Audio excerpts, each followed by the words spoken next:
মুখ বন্ধ করে থাকবেন না। চাইলে আল্লাহ খুশি হবে না, না চাইলে আল্লাহ বেজার হবেন। এই জন্য রাতে 2 রাকাত সালাত আদায় করে চাইতে হবে। পদ্ধতি 1, হাত তুলে দোয়া করলে কবুল হয়, এক্ষুনি দিতে হবে, সেটা হলো এরকম। আর দাও মানে এরকম, এক্ষুনি দাও, এটা হলো এইভাবে। আর দাও মানে এটা হলো এইভাবে। আগে হতে হবে ইসমে আজম। তো যেটা আমি বলি সেটা যদি মুখস্থ না থাকে তাহলে দোয়া ইউনুস, এটা হলো ইসমে আজম। লা ইলাহা ইল্লা আনতা সুবহানাকা ইন্নী কুনতু মিনাজ জালিমিন।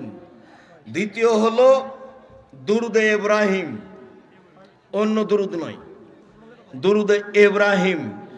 এরপরে আপনার যত প্রয়োজন আছে বলেন, নিজের থেকে শুরু করেন। আল্লাহ আমাকে পাপ থেকে বাঁচাও, জাহান্নাম থেকে রক্ষা করো। তারপরে বলেন আমার বাপ মাকে ক্ষমা করো। তারপরে বলেন আমার ছেলে মেয়েকে কবুল করো।